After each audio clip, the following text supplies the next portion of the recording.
UPSC CSC की series करे थे पीवाईक्यू की, उसके अंदर अपन ने 1996 का जो पार्ट 1 किया था उसके अंदर मैंने बोला था थोड़े ज़्यादा क्वेश्चंस हैं तो इसलिए पार्ट 2 में करवा दूंगी। तो आज अभी अपन उसका पार्ट 2 करते हैं। फर्स्ट क्वेश्चन देखो यहाँ पे क्या है। Who among the following was the first European to initiate the policy of taking part in the quarrels of the Indian princes with a view to acquire territories. ऐसा कौन सा सबसे पहले यूरोपियन आया था, फर्स्ट यूरोपियन आया था जिसने ऐसा करा था कि इंडियन प्रिंसेस जो घर के आंतरिक मामले होते हैं उसमें पार्ट लेना शुरू करा था ताकि वो एक्वायर कर सके टेरिटरीज। तो इंग्लिश वाले जो ब्रिटिशर्स आए थे उनके लिए तो हम सबको पता है कि उन्होंने सब्सिडरी अलायंस बनाया था वेल्जेली द्वारा, लेकिन सबसे पहले अगर इसकी बात करी जाए तो ये करा गया था डुप्लेक्स द्वारा। डुप्लेक्स जो आया था ना उसने ये धीरे धीरे स्टार्ट करी थी और उसका जो रिफॉर्म्ड, देखो रॉ मटीरियल में इसने स्टार्ट कर दी थी, लेकिन जो रिफॉर्म्ड फॉर्म आया था वो वेल्जेली ने सब्सिडरी अलायंस में लागू करा था। लेकिन सबसे पहले स्टार्ट करने वाला फ्रांस का गवर्नर था डुप्लेक्स। तो इसका आंसर क्या हो जाएगा यहाँ पे B.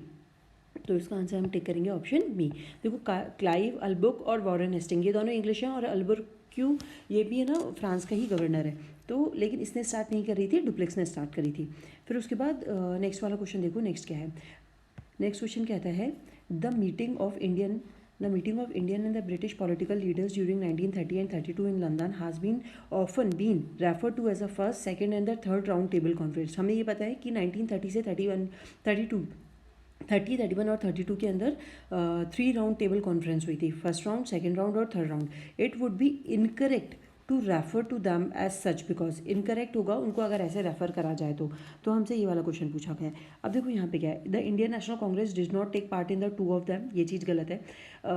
Indian parties other than the Indian National Congress participating in the conference representing sectional interest and not the whole India, ये भी गलत है, whole India को represent नहीं करी थी। The British Labour Party and the withdrawal from the conference thereby making the process of conferencing partisan, it was in ये तो ये भी गलत है, ठीक है। नेक्स्ट वाला देखो, it was an instance of a conference held in 3 session and not that of the 3 separate conference, ये चीज़ सही है उनको, क्योंकि जो एक ऐसे कॉन्फ्रेंस हुई थी जो 3 सेशन में हुई थी लेकिन उसको 3 सेपरेट कॉन्फ्रेंस में आप नहीं रख सकते। 3 राउंड टेबल कॉन्फ्रेंस हुई थी, वो एक टेबल कॉन्फ्रेंस नहीं थी, उसके अंदर 3 राउंड्स हुए थे, टेबल 1, राउंड 1, राउंड 2 और राउंड 3, ठीक है। राउंड सेकंड के अंदर गांधी जी ने पार्टिसिपेट करा था, तो ये चीज़ ध्यान रखना, सिर्फ सेकेंड के अंदर ही उन्होंने पार्टिसिपेट करा था, फर्स्ट और थर्ड में उन्होंने पार्टिसिपेट नहीं करा था, तो इसका हो जाएगा ये रॉन्ग। तो जो राउंड टेबल कॉन्फ्रेंस हुई थी उसको जहाँ पे भी आप पढ़ रहे हो स्पेक्ट्रम या फिर उसमें स्टार मार्क कर देना, उससे क्वेश्चन आया हुआ है। नेक्स्ट वाला देखो, who among the following was a prominent leader of the Congress socialist party, कौन सा प्रोमिनेंट लीडर है कांग्रेस सोशलिस्ट पार्टी का। तो हमें ये चीज़ पता होनी चाहिए कि कौन कौन थे, मैं यहाँ पे लिख देती हूँ। देखो कांग्रेस सोशलिस्ट पार्टी जो है ना वो 1934 के अंदर बनी थी। क्यों बनी थी, क्योंकि जो सिविल डिसोबीडियंट मूवमेंट था ना वो फेल हो चुका था, मैं लिख देती हूँ सिविल डिसोबीडियंस मूवमेंट फेल हो चुका था। और कौन कौन थे इसके अंदर, मूवमेंट और कौन कौन थे इसके अंदर, आचार्य नारायण देव ये थे, उनके साथ था मीनू मसानी, जयप्रकाश नारायण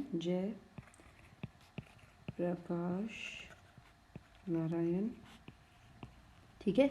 इन लोगों ने मिलकर क्या बनाई थी, कांग्रेस सोशलिस्ट पार्टी। और कब बनाई थी, 1934 में, क्योंकि जो सिविल डिसोबीडियंट मूवमेंट था वो फेल हो चुका था। और इनके साथ मेंबर थे आचार्य नारायण देव, मीनू मसानी और जयप्रकाश नारायण। ये चीज़ ध्यान रखना, कांग्रेस सोशलिस्ट पार्टी किसके द्वारा बनाई गई थी।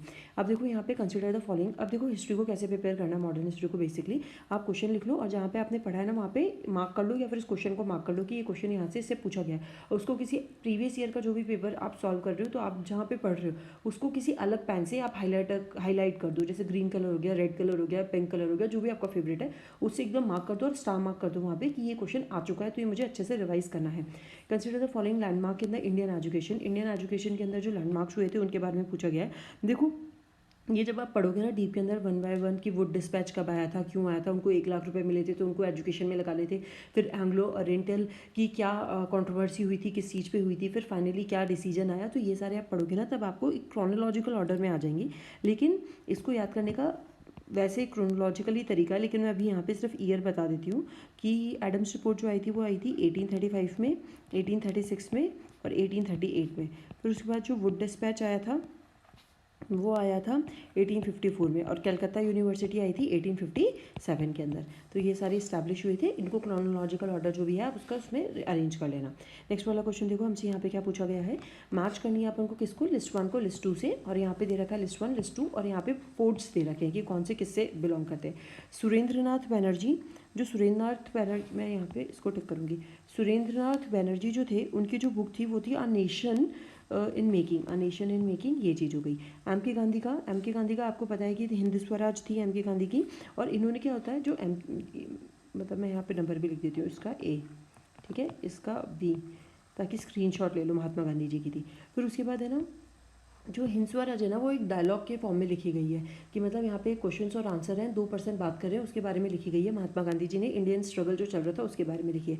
फिर अपन बात करते हैं यहाँ पे सुभाष चंद्र बोस, इनकी है द इंडियन स्ट्रगल, ठीक है, इनकी 3, तो यहाँ पे मैं सी लिख रही हूँ। और लाला लाजपत राय की तो फिर ये डी वाला ऑप्शन बचा, ऑटोबायोग्राफिकल राइटिंग, ये इनकी हो जाएगी, ठीक है। तो ये सारी है स्क्रीनशॉट्स, कौन सी बुक्स थी और आ चुकी हैं, तो वो तो करके ही जानी है। मॉडर्न हिस्ट्री बहुत इंपॉर्टेंट है, उससे बहुत क्वेश्चन आते हैं हमेशा।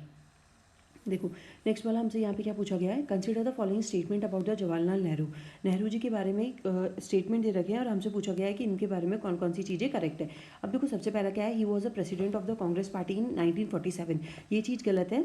जो मौलाना अबुल कलाम आज़ाद, मैं लिख देती हूँ यहाँ पे, मौलाना आज़ाद, अबुल कलाम आज़ाद जो थे वो प्रेसिडेंट थे इंडियन नेशनल कांग्रेस के 1947 के अंदर। 47 में तो उनको आज़ादी मिली है, और 1946 के अंदर, ठीक है। The he presided over the constituent assembly, ये आप सबको पता है कि ये तो नहीं थे, कौन थे यहाँ पे, राजेंद्र प्रसाद थे।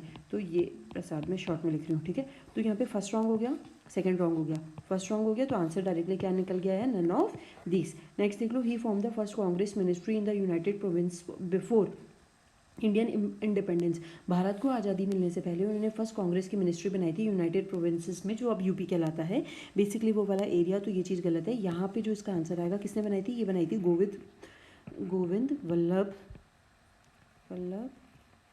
पंत ने, ठीक है। फर्स्ट कांग्रेस मिनिस्ट्री बनाई थी। तो यहाँ पे ये चीज़ हो जाएगी, तीनों ही ऑप्शंस गलत है, तो हमारा आंसर क्या जाएगा, डायरेक्टली डी। नेक्स्ट क्वेश्चन देखो, which of the following is not correct about the cabinet mission, cabinet mission के बारे में कौन नहीं है। तो कैबिनेट मिशन सबको पता है, बहुत इंपॉर्टेंट है, इससे बहुत बार क्वेश्चन पूछे गए हैं। तो कौन आया था, किस टाइम आया था, उनके क्या क्या पॉइंट्स से वो सारे रट लेना। अब देखो बस मैं डायरेक्टली बता रही हूँ कि बहुत लंबा है कैबिनेट मिशन ना, तो यहाँ पे इसका मैं बता देती हूँ कि कौन कौन सा नहीं है। तो हमसे नॉट करेक्ट पूछा ना, प्रोविंशियल ग्रुपिंग बोला था उसने, प्रोविंसेस बना देंगे। इंटरिम कैबिनेट ऑफ इंडियंस, ये भी बोला था कि जो कैबिनेट होगी, इंटरिम कैबिनेट मिनिस्ट्री बनाई जाएगी इंडियंस के लिए। एक्सेप्टेंस ऑफ पाकिस्तान, ये गलत था। कैबिनेट मिशन का सबसे बड़ा रीज़न यही था कि उन्होंने पाकिस्तान को एक्सेप्ट नहीं करा था, उन्होंने अनडिवाइडेड इंडिया की बात करी थी। प्रोविंसेस में तोड़ने की बात ज़रूर करी थी कि प्रोविंसेस बन जाएंगे, लेकिन इंडिया और पाकिस्तान की उन्होंने बात नहीं करी थी, अनडिवाइडेड इंडिया की बात करी थी। तो ये चीज़ नॉट करेक्ट में ये चीज़ सही है। और कॉन्स्टिट्यूशन फ्रेमिंग राइट, कॉन्स्टिट्यूशन आप अपना बना सकते हो, ये भी कहा था। तो इसका आंसर क्या हो जाएगा, एक्सेप्टेंस ऑफ पार्टिसिपेंट, क्योंकि हमसे पूछा है नॉट करेक्ट, तो इसका आंसर है सी। नेक्स्ट वाला क्वेश्चन देखो, यहाँ पे फिर वापस से मैच करनी है आपको लिस्ट 1 और लिस्ट 2। ये डिफरेंट सोसाइटीज़ हैं जो आपको पता होनी चाहिए, बहुत इंपॉर्टेंट सोसाइटीज़ हैं, और किस किस के द्वारा स्टैब्लिश करी गई थी वो चीज़ पूछी गई है। अब देखो सबसे पहले अपने पास है अभिनव भारत सोसाइटी। अभिनव भारत सोसाइटी एक सीक्रेट सोसाइटी थी जो कि फॉर्म करी गई थी विनायक दामोदर सावरकर और उनके भाई गणेश दामोदर सावरकर द्वारा, ठीक है। और कब फॉर्म करी गई थी ये अभिनव भारत सोसाइटी, 1903 के अंदर। फिर अंशुलन समिति जो थी वो बंगाली इंडियन ऑर्गेनाइजेशन था, जो कि 20th सेंचुरी में फॉर्म करा गया था। फर्स्ट 20th सेंचुरी में अप्रॉक्सीमेटली सर अरविंदो घोष द्वारा करा गया था, और उनके ब्रदर थे बरिंदर घोष, ठीक है, ठीक है। अब उसके बाद आता है गदर पार्टी की स्थापना कहाँ हुई थी, सैन फ्रांसिस्को में हुई थी, और उसको किसने फॉर्म करा था, लाला हरदयाल ने। फिर स्वराज पार्टी की बात करते हैं। स्वराज पार्टी किसके द्वारा करी गई थी, स्वराज पार्टी करी गई थी CRD दास और मोतीलाल नेहरू, ठीक है। तो ये हो जाएगा स्वराज पार्टी। तो ये सारे पॉइंट्स हो गए, अब इनको देख लेना। तो इसका आंसर हो जाएगा, जो भी ऑप्शन आएगा वो ऑप्शन के हिसाब से देख लेना। नेक्स्ट क्वेश्चन देखो, मैच करनी है लिस्ट 1 और लिस्ट 2। अब अपन को यहाँ पे ये सारे ईयर्स दे रखे हैं और कौन सा कब हुआ था वो चीज़ बतानी है। देखो सबसे पहले जो first session of the Indian National Conference at Calcutta हुआ था 1883 के अंदर। फिर foundation of the Muslim League in Dhaka हुई थी 1906 के अंदर। Formation of All India people conference हुई थी 1927 के अंदर। और व्हाइट हॉल कमीशन जो आया था वो आया था 1932 के अंदर। अब इसके हिसाब से जो भी ऑप्शन है उसको मैच कर लेना। नेक्स्ट वाला क्वेश्चन देखो, the non cooperation movement lead to the Congress becoming a mass movement for the first time, ये चीज़ सही है। Growth of the Hindu Muslim unity, ये भी सही है। Removal of the fear of the Indian British might from the minds of the people, ये भी सही है। British government willingness to grant political concession to the India, तो हमसे इसमें पूछा गया है कि कौन सा सही है, हमें करेक्ट बताना है इसके अंदर। तो करेक्ट में देखो विलिंगनेस तो नहीं थी तो फोर्थ तो रॉन्ग है, फोर्थ रॉन्ग है तो ये ऑप्शन और ये ऑप्शन गया। देखो यहाँ पे फर्स्ट सही है, मास मूवमेंट था। अच्छा फर्स्ट भी गलत है क्योंकि यहाँ पे फर्स्ट टाइम लिखा हुआ है, सॉरी मैंने ध्यान नहीं दिया था, फर्स्ट टाइम नहीं था। Mass movement non cooperation movement जो था, करो या मरो का नारा दिया था उन्होंने, तब ये सबसे पहला थोड़ा ना था मास मूवमेंट। इससे भी पहले बहुत ज़्यादा मूवमेंट्स हुए थे जिन्होंने एक वेव थी, मास मूवमेंट बना था जिसके अंदर हिंदू मुस्लिम किसान अमीर बिजनेसमैन लॉयर जज सब जितने भी ऑफिसर्स वगैरह हैं सब ने पार्ट लिया था। तो ये फर्स्ट टाइम मास मूवमेंट नहीं था तो फर्स्ट भी गलत है, फर्स्ट भी गलत है तो ये ऑप्शन भी गया। तो आंसर हमारे पास क्या बचा, ये 2 और 3। ध्यान रखना, देखो मेरे से ये चीज़ स्लिप हो गई, यहाँ पे फर्स्ट टाइम लिखा हुआ है Congress becoming a mass movement for the first time, first time तो नहीं था नॉन कॉपरेशन मूवमेंट के अंदर, ठीक है। तो इसका हिंदू मुस्लिम यूनिटी थी, ग्रोथ हुई थी, removal of the fear, British से डरने का, करो या मरो का गांधी जी ने नारा दे दिया था तो फिर तो क्या ही डरना था। तो ये फर्स्ट और फोर्थ गलत है, तो इसका आंसर क्या निकल के आएगा, सेकंड एंड थर्ड। नेक्स्ट वाला क्वेश्चन देखो, which one of the following is an important historical novel written during the latter half of the 19th century. Latter half of the 19th century के अंदर कौन सा नॉवल लिखा गया था वो पूछा गया है हमसे।